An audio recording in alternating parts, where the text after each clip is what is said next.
barasaab ku-xigeenka magaalada Burco Maxamed Diiriye Xayd Dalshir xogayaha fulinta dowladda hoose Ismaan Maxamed Sheekh Ismaan Nuuriye xildhibaan Kaysa Cabdiraage oo kamid ah golaha deegaanka Burco ayaa eedihii ugu cuslaa u soo jeediyay dowladda Soomaaliya iyo madaxweyne Farmaajo waxaana mas'uuliyiintani cadeeyeen inuu yahay qaranka Soomaaliland qaran tashaday oo dadkiisa iyo madaxdiisuba u yahay mid waxaana mas'uuliyiintani ay taageereen shirkadda DP World ee maalgelinta ku sameynaysa dekada Berbera waxaana mas'uuliyiintani sidoo kale ay sheegeen heshiiska ay la gashay Soomaaliland shirkadda DP World uu yahay mid horumar iyo ictiraaf ugu horseedi kara qaranka Soomaaliland waxaana kamid ah hadaladoodii sida tan annaka oo ku faraxsan go'aankii golaha wakiilada jamhuuriyadda Soomaaliland ka qaateen heshiiskii saddex geesoodka ee DP World Ethiopia iyo Soomaaliland ka dhaxeeyay dekada Berbera ansixintii ay maalintii mar labaad u ansixiyeen golaha wakiiladu aad baan u soo dhaweynaynaa waxa kale oo soo dhaweynaynaa madaxweynaha jamhuuriyadda Soomaaliland go'aankii adkaa uu ka qaatay nimanka riyoonaya ee ku jira madaxtooyada fiilka Soomaaliya xamar aan geesna uga bixin taangiga saaran go'aankii uu ka qaatay waxaanu leenahay maanta golayaal deegaan oo la soo doortay waxaanu leenahay golayaal baarlamaan oo la soo doortay waxaanu leenahay madaxweyneyaal la soo doortay intaas oo kala dambeeyay waxaanu leenahay guurtii talisa oo meel fadhida ayaanu leenahay intayadaas institution jira waxay gaarsiiyeen dalka inay gaadhaan horumar barwaaqo iyo bashbash idinoogu talin mayso idinoogu yeedhin mayso in mataqaana dekada Berbera iyo meelaha la midka xamar looga taliyo waa waxaanu dib uga soo noqonay xamar waxa jooga afweyne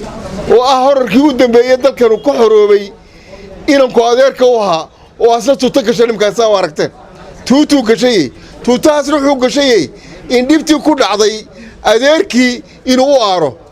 go'aankii uu ugu jawaabay ama hadaladii ereyadii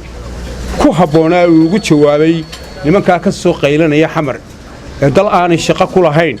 oo aanay maamulin oo laba dal maanta kala yihiin halka uga soo bu'aya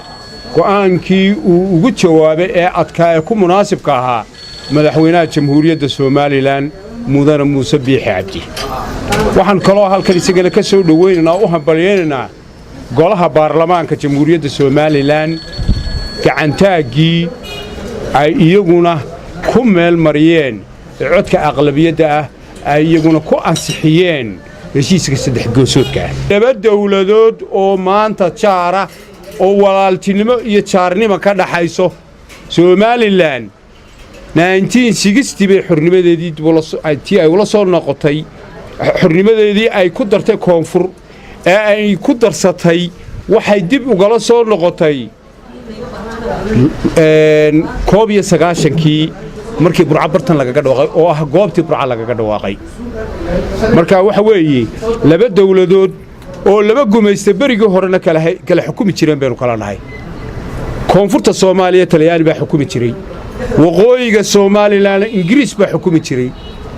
waxaan isku darsigii aynu isku darsanay ee jibadii aanu idin la tagnayna dadka Soomaaliland dib bay uga soo noqdeen wadda Soomaaliyeed baa leeyahay